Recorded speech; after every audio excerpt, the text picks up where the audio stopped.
Your Excellency, the European Commission President Ursula von der Leyen, the honored members of the European Commission and Philippine delegations, members of the Malacañan Press Corps, ladies and gentlemen, good morning.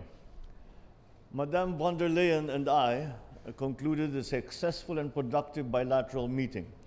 This is the first visit to the country by the President of the European Commission. But during our meeting, we discussed economic relations with particular focus on revitalizing trade between our two regions. I welcome the conduct this year of the scoping exercises between the European Commission and the Philippines towards negotiations for a Philippines-EU free trade agreement. The Philippine government experts will work with the European Commission in achieving a bilateral FTA. On development cooperation, we committed to conclude a financing agreement on the Green Economy Program in the Philippines, a grant worth 60 million euros, which aims to support the Philippines in areas such as circular economy, renewable energy, and climate change mitigation.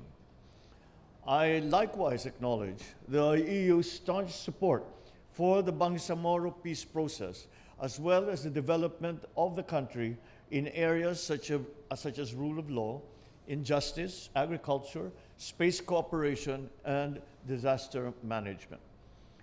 I also thank the European Commission for their decision to extend the recognition of the STCW certificates issued by the Philippines, as this has a positive impact on the employment of more than 50,000 Filipino seafarers working on board EU-flagged vessels.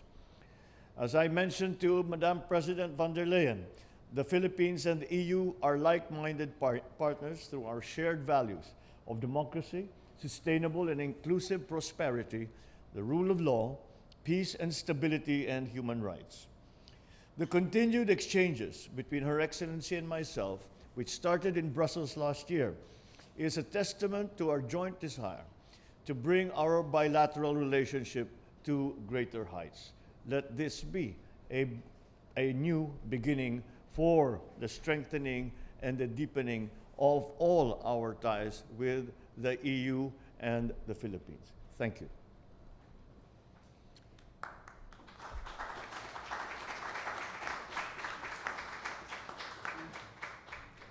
Thank you very much, President Marcos. Thank you very much for welcoming me here in the Philippines. Indeed, it is the very first time that a European Union Commission President is visiting the Philippines, and this on the eve of the 60th anniversary of our diplomatic relations. And I was glad to meet you in Brussels at the end of last year for our very successful EU-ASEAN summit. Today, I'm here to accelerate a new era of cooperation between us.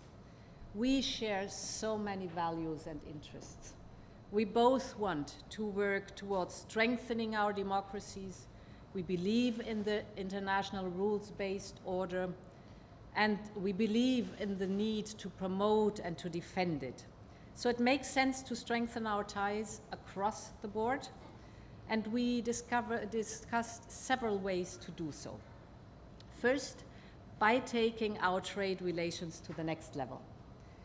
The European Union is already your fourth largest trading partner, and we are the first foreign investor, but we can do so much more. So I'm very glad that we have decided to relaunch negotiations for a free trade agreement. Our teams will get to work right now on setting the right conditions so that we can get back to the negotiations. A free trade agreement has huge potential for both of us in terms of growth and in terms of jobs. Whether it is on the European continent or here in Southeast Asia, we have all learned the hard way the cost of economic dependencies. We need to diversify our supply lines and make them resilient. And this is a lesson we have learned, and that is what we call de-risking our trade relations. An FTA is the basis for that, but it's also much more. An FTA can be a springboard for a new technology cooperation to modernize the broader economy. Second element we discussed is the fight against climate change. I welcome your ambition to put the Philippines on the path to a cleaner and greener future. We have the same ambition. Therefore, we created in the European Union Global Gateway. Global Gateway is the EU's investment plan for the world for sustainable infrastructure. We want to partner with you on this path, notably with the Team Europe initiative on the green economy that we just signed here. We will provide financing, expertise, and access to technologies to support you in the transition to a circular economy and the generation of green energy. Team Europe, that is the European Union and the member states, will contribute almost €500 million into this green initiative. The European Union is also supporting your fight against climate change and extreme weather events with its so-called eyes in the sky. This is the Copernicus satellites. We're currently setting up a so-called Copernicus data mirror site within the Philippines Space Agency. And we have just signed an agreement to boost the flow on Earth observation data between us. This is very important for early warning, for example, for extreme weather phenomena and to improve the climate resilience. This is a first in space cooperation in Asia. My third point is on turning the Philippines into a digital hub in the region. Global Gateway will also play a crucial role here, and European companies are ready to come and invest in the Philippines. We will launch this year the digital economy package for the Philippines. That is, we will work together on fast and reliable connectivity with submarine cables, on cybersecurity training, and on deployment and development of 5G.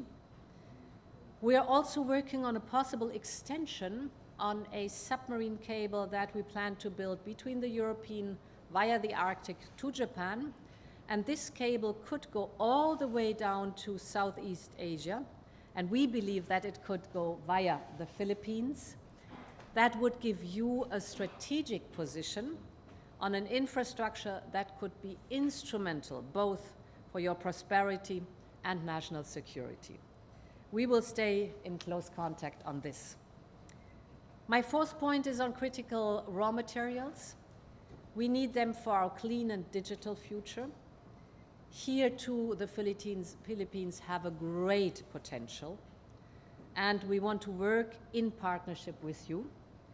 So let us start by identifying projects that we would develop your local mining industry, supporting your communities, and that contributes to a secure global supply of critical raw materials. Our existing partnerships on critical raw materials do not only invest in extraction, but across the whole value chain. We share technology and knowledge, we train the local workforce, and we empower local communities. And of course, we abide by the highest environmental standards. My final point is on cooperating on security. The global geopolitical landscape is changing. It is volatile, it is more threatening. Authoritarian leaders show that they are willing to act on their threats. Russia's war of aggression against Ukraine shakes the foundation of the international order. It is in violation of the UN Charter and the fundamental principles of international law, such as territorial integrity and sovereignty.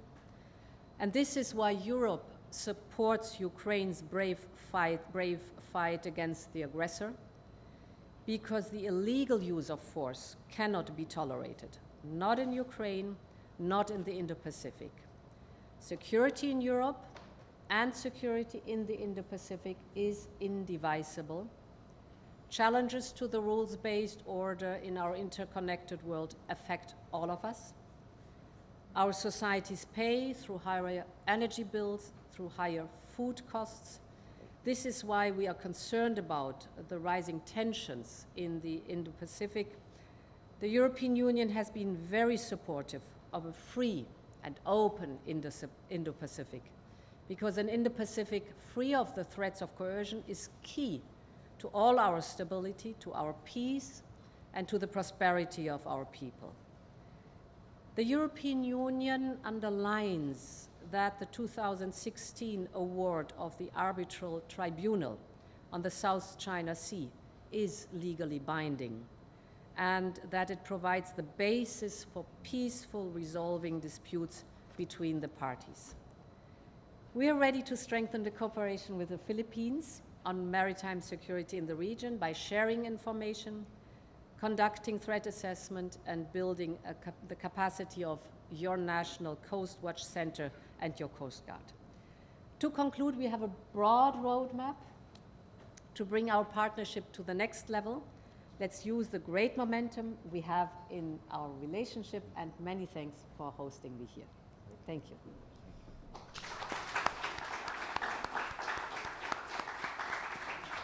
Thank you, ma'am.